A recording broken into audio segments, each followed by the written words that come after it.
In this episode, we're talking to Chan, one of the hardest working people in the fitness industry, and he's going to share his story with us. My name's Tony Flynn. I'm the director of Tony Flynn Mortgages, and I help first-time buyers, home movers and homeowners looking to refinance keep mortgages simple. Over the years, I've worked closely with people who are self-employed and business owners, and I've heard their stories. The Scottish Small Business Podcast tells the story of these business owners and how they became successful. I'd like to welcome Chan in, and we can go through some questions with Chan that you're all looking to hear. How you doing, Chan? You okay? How you doing, Tony? You all right, mate? Yeah, thanks for having me. No worry. It feels like ages since I've seen you, but we were only talking 2 minutes ago, and then we were seeing each other on Friday as well. So, cheers for coming on and sharing your story. And I am sure that anybody listening or watching on social media will get a good insight into you and your background. So I just like to start off, Chan, just what's the weirdest or funniest thing that's ever happened to you in business? Yeah, weirdest thing I would say is just people trying to, in my business in the gym, people are trying to be over creative with workouts, and sometimes it results in injury. Sometimes it's just a disaster. People just can't stick with being stick to the basics, plain and simple. It works. I know that I see it in, well, when I went to the gym, you see it all the time with people doing crazy exercises, and you're just thinking that you're going to help yourself here. You must be in a difficult position because you don't want to be seen as that guy that's going up telling people, look, you're going to stop doing that. But at the same time, if they're going to injure themselves, it's a bit difficult, isn't it? Yeah. I've had a couple of situations where I've been like, right, do you know what you're doing there? Because it doesn't look right, and it doesn't. Yeah, that's it. I guess in the I know you need to do that sometimes. Yeah. So, Chan, tell us your story then. So, how did it all come about? Man, this goes way back when I was playing football. Didn't leave school. Started playing football seriously in a Sunday league for I was 15, 16. I think till I was about 18, and I wasn't getting a game. I was on the bench for 90 minutes, just in and out the team every week. So I was getting a bit fed up. So I decided that I'd join a gym. I'd rather be 90 minutes in the gym actually doing something than sitting on the bench for 90 minutes. So that's where I got the gym bug. I was in there and I was just completely new to the gym, new environment, just picking up dumbbells, picking up weights, and just kind of just moving them about. Don't even know if I was doing it right. Back then, I guess YouTube wasn't a thing. Instagram and Facebook wasn't even a thing. So it was a wee while ago. And I was the guy that was in every day, picking up dumbbells and just standing in front of the mirror, doing bicep curls every day. That's all I did. And I went from that to moving gyms, training with friends, and then went from training friends to getting a personal trainer. Had a personal trainer for about 5 years, and then after that, I said to my personal trainer, I want to be a personal trainer.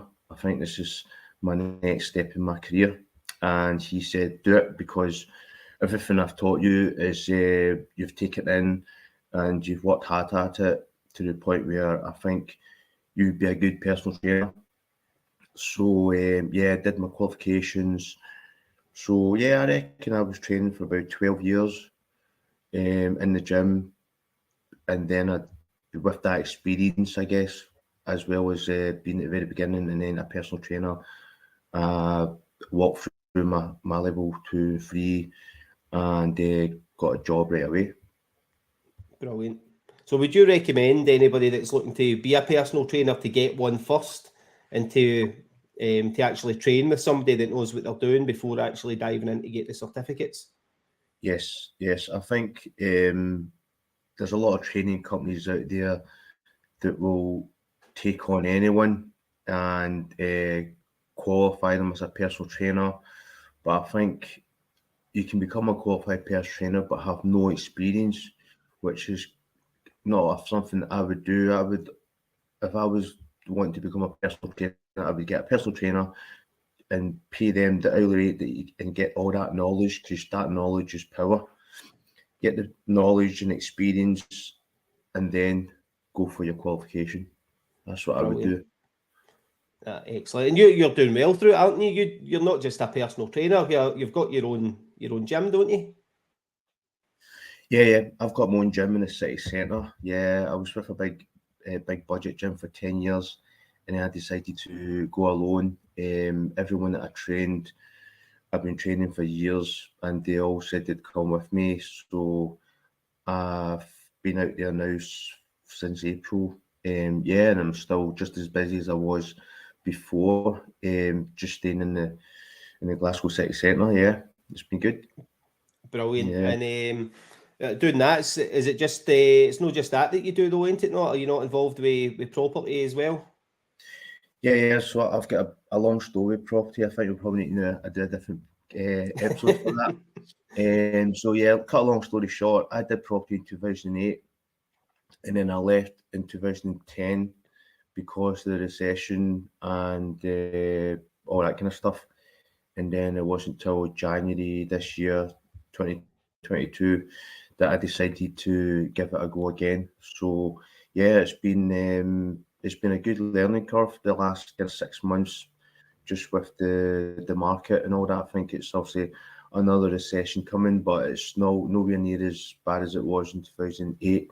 So with that experience in mind, I think I'm a lot more prepared for it this time round. So yeah, looking forward to it. Brilliant. And you've got your gym as well, and you're obviously busy with your clients doing that. So with the gym, what brought it on to go and start it on your own? Because you were quite successful. You were really busy when you were a personal trainer. And what brought it on to go and start it on your own? With the gym, I think it was just being the whole private thing. Being a private studio, I train a lot of, I guess, vulnerable women that maybe are not comfortable in a big gym where there's mirrors and lights everywhere, and obviously guys there as well. So they all feel they're a lot more comfortable with just being in a private gym. And I guess maybe it even comes down to like maybe not doing an exercise right, or maybe even just sweating. Folk are uncomfortable with that kind of situation. So I think all these kind of different issues, and people just are not comfortable being even in gym stuff, gym gear, gym clothes on, stuff like that. Yeah. But what I find with the private gym now is that it's just your own wee place. You tidy up after yourself. You're not sharing equipment with anyone. You can play your own music. And with my gym, I've got a rooftop as well. So in the summer there, when it was nice and sunny, you can take some of the equipment outside. You can train in the sun. So get some vitamin D, get some sun, feel good, training. So yes, all worked out pretty well. That's brilliant. So you actually had your niche client base when you were in the big gym, and you kind of built this gym to suit the clients that you already had, taking a leap of faith that they were going to come with you, and they have done. That's brilliant. So yeah, it is. That's it. Yeah, predominantly everybody that's joined is wanting to lose weight. So I go through the full kind of fitness assessment.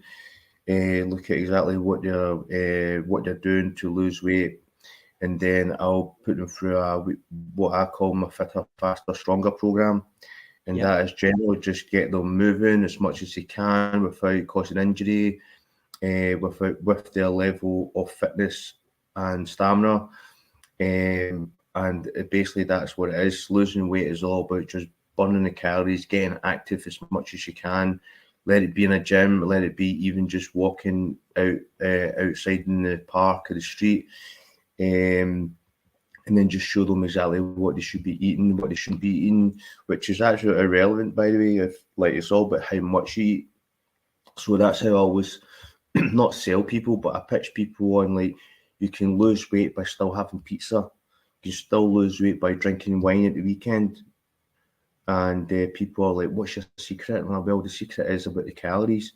It's not about what you eat. Obviously, what you eat is obviously you want to choose the healthier option because you want to protect your I guess, your well-being, because having too much of one thing can cause headaches, stomach aches, and obviously some health issues. So what you're trying to stick to is your healthy foods, the amount of calories you have, and that's pretty much as basic as it gets.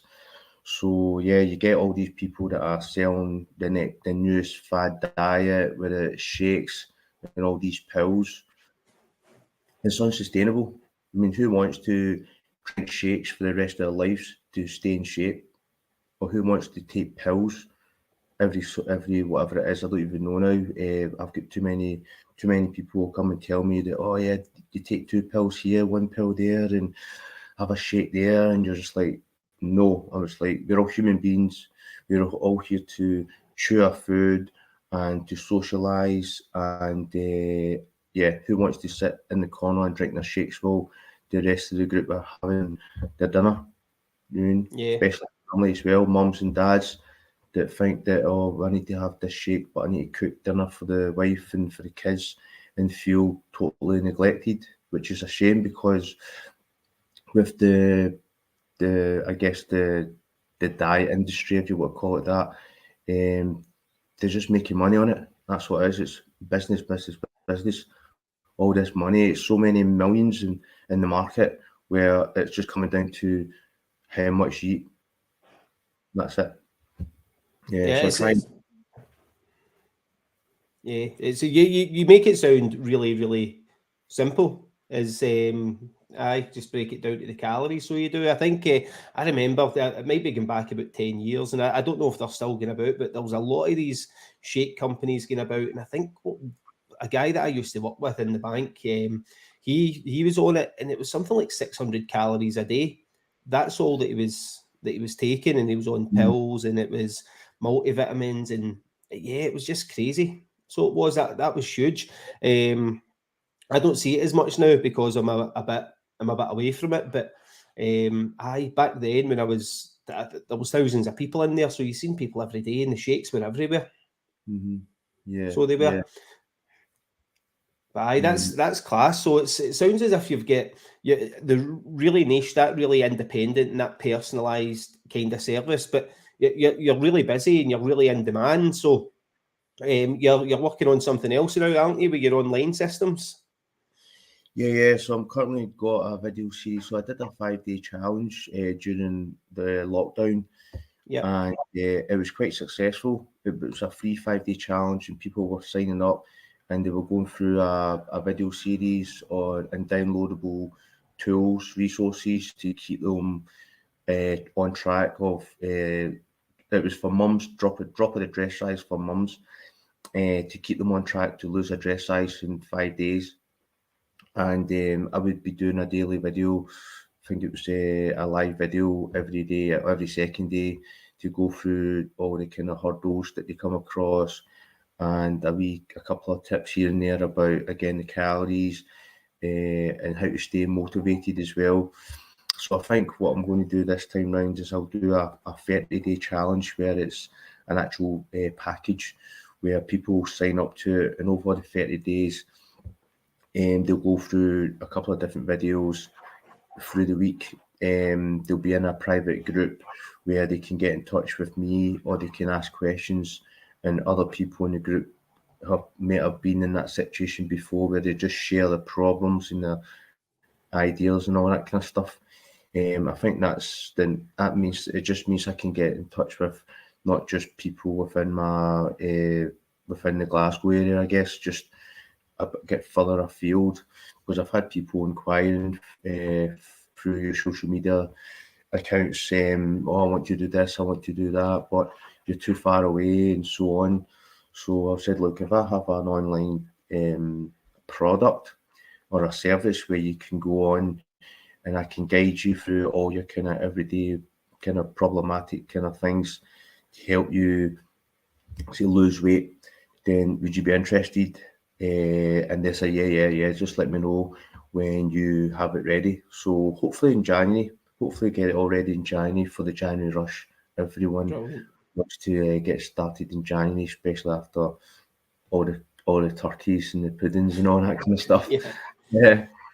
Yeah, it's a busy time for the old waistline this time of year, so it is. So yeah, Yeah. January will be mental. So short term, you're looking to get that set up in January. Where do you see yourself long term? What do you see happening? Do you see yourself still doing the kind of more intimate, the one-to-one stuff, or do you see yourself pulling away from that and concentrating online? I think I would like to do both. Online stuff is good, but it's all automated, so it means I can kind of leave that running. With the on the gym floor, I think I couldn't leave the gym floor completely. I would miss being on the gym floor, teaching people how to train, how to move, how to look after the joints in the body, that kind of thing. But I'll probably end up. I'll still be doing it. I don't think I'll be doing it every day. Yeah, I think I'll be doing that, and I'll probably be doing the property a lot more. I think the Right, property is the next step. Yeah, yeah. I've brilliant. been doing this. So, Sorry, I've been doing so this just been doing this for 10 years, so I feel that it's now almost on autopilot, which is good. yeah. That's it, and it's about challenging yourself as well, because once you get to the stage where things do go on to autopilot, and you start getting a wee bit restless and a wee bit bored. So yeah, adding other feathers into your cap could certainly help you Mhm. keep busy. So I mean, I'm trying to think. There's loads of gyms out there, and there's loads of independent gyms, and there's a big budget gyms and that kind of thing. But I don't really think I can't think anybody out there who's doing anything the way that you're doing it. Do you have anybody that's in direct competition with you that's doing that kind of independent specialist gym for people looking to train on their own? Um, I think there's since lockdown get lifted, there's a lot more independent gyms. I think people are getting a bit more like conscious, like the kind of shared equipment kind of stuff. Yep. Um, but I guess people buy into the individual personal trainer, the personality of the personal trainer. So the folk that I train have come to see me because obviously it's not just about the training, it's about what you do outside that hour. So everybody comes to see me is by the hour, but I look after them outside the gym as well. So I look at Yep. exactly everything to do from stress from work, stress from sleep, stress from the gym. If they it's meant to de-stress, but you get very rarely you get someone that gets more stress from the gym than you do when you leave the gym, kind of thing. So yeah, Yep. look after everyone how they sleep, how much they work, and how much they rest. And I do their weekly check-ins with them as well. Make sure they've had a good make sure they've had a decent weekend. If not, then what can we do to improve it, and just what to do moving forward. So that's the reason I've had clients. It's been with me for like 10 years Yep. since day one, since I became a personal trainer. I've had a couple of clients that are still with me till this day. Just being just turning up and being accountable, and just getting it done without without just being oh, I can't be bored today, I'm just going to cancel and stay in my bed, or I can't be bored, I'm just going to go up the road and get my dinner. So these are the things that make the difference, coming in and just doing it, no questions asked, and just being consistent. Brilliant. And it seems as if you've got that, and the kind of service that you're giving. Where do you get the time to do that and help manage people out with the gym time? Is it, do you just work it into your life? Yeah, I just work into my life. So I do a weekly check-in with everyone, and because I see them during the week, when I see them face to face in the gym, then I go back to the check-in and go, listen, right, okay, you've said this, you've said that, why this and why that, and then we'll just discuss that during a 1 hour training session, and then after that, just going forward, we'll just keep doing that until we make these changes. Sometimes it might be a big change that it'll maybe just take a bit of time to sort of adapt to. It's like anything. Like I've had a girl that couldn't quit chocolate, so she came to see me, and she was maybe having like three bars of chocolate a day. and then I gradually got her to taper it away to having like 1 bar a day, to having 1 bar every second day, to 1 bar a week. And it's just all these kind of habits that you create, and you're kind of just looking to change. That's all it is. It's really just habits. Anything from smoking to drinking to having takeaways, all these things are just habits. Yeah, that's brilliant. And obviously you're a busy man, but if I was to try and help, and the people listening or watching was to try and help and get you business, where would they get that from? Where's your kind of ideal client? What can they look out for? My ideal client would be, I guess I've got a variation of different people since lockdown, because before lockdown, everybody wanted to lose weight. So that was the reason I went for mums that want drop a dress size for mums. And I've still kept that going. I've still got a lot of mums that I'm training. But since lockdown get lifted, a lot of men have came forward, because I think I'm a big advocate with mental health. I think a lot of people, especially the men, have come out after lockdown and go, listen, my head is not there, and so all these different things. And now it's just basically wanting to feel good. That's what it is, just meant to feel good, look good, feel good. So I'm training, and that's the reason I brought out the Fitter, Faster, Stronger program, which will target anyone that wants to feel fitter, faster, stronger. And mental health. Mental health is the big thing here. So once exercise is the biggest answer to mental health.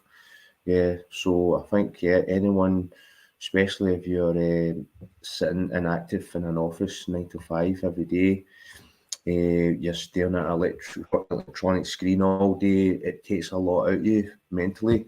So getting out, get some fresh air. If not, you want to try and up your level of fitness, come to see me round at Washington Street, and or get in contact with me through social medias, and I'll be happy to show you the gym, get to know a wee bit more about you, see if I can help you. 9 times out of 10, it's really just wanting some advice, which is good. Always good. Always free giving advice, because that's you helping someone. Yeah. Brilliant. Yeah, I think that's missing in a lot of industries right now, is where if you want a quick 10-minute chat to bend somebody's ear, people want to get paid for their time, but not seeing the bigger picture. That 10-minute chat can turn somebody's life around. That 10-minute chat can that could be a potential client in 3-4 months' time for you, and just you investing that time in them at the start and giving them that kind of giving them their space to talk. Yeah, that must be good, and it's quite unique, because I know it was a guy, an estate agent that I worked with, walked into one of the gyms in Motherwell, and he was doing just bicep curls, basic bicep curls, but it wasn't feeling right. And he went up to one of the personal trainers and he says, "Look, can you do us a favour and just have a quick look at my form?" And he says, "Nah, I'm 30 quid an hour." And he walked away. And I'm like, wow, right, okay. Like nuts, absolutely nuts. But it happens, doesn't it? And it's crazy. So you mentioned that if people are looking for you, Washington Street, so that's pretty much city centre, isn't it, in Glasgow? Yeah, that's the Axon Building, 54 Washington Street. Yeah. So, just if you can, I'll leave my details anyway in the podcast. But yeah, so it's only like a 5-minute walk from Central train station. And it's quite, at the bottom of Gill Street. So, yeah, it's quite easy to get to. I was at the top end of Glasgow, and it's only like 5-10 minutes. For a lot of people think being at the bottom end, it's actually a different part of the city, like too far away from Bath Street, but it's just as close. It's good. Yeah, and Glasgow's dead easy to get around. It's that grid system, so you just walk along and then you turn, and you're another straight road to where you need to go. So yeah, dead easy. And social media as well. Have you got a big presence on social media? Is it Facebook or Instagram or? It's Facebook and Instagram. Instagram is there'll be Chan Lau, my personal Instagram. I use that for the trainings and for personal. With Facebook, it's the Chance Personal Training Cartel. So I use that. I use as much as I can. Just, I guess, a lot of people use social media now, let it be for motivation, let it be for actually training exercises, or even just for just a general interest, I suppose, the amount of people that spend time on it. So, yeah. Brilliant. And that, before we wrap up, do you have any final thoughts or anything that you want to add?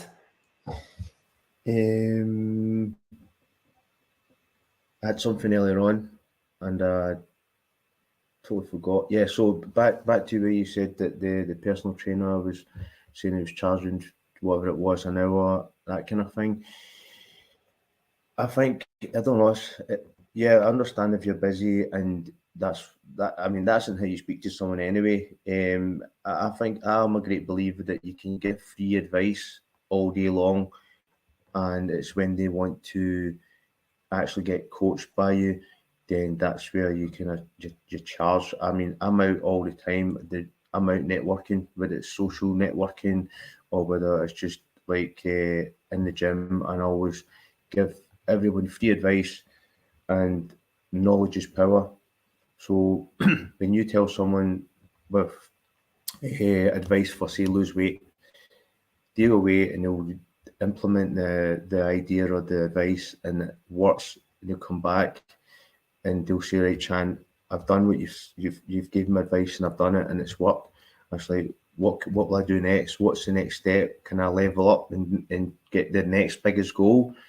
And then that's where you have given valuable information, where they're happy to come and actually give you money now to actually take that kind of that coaching.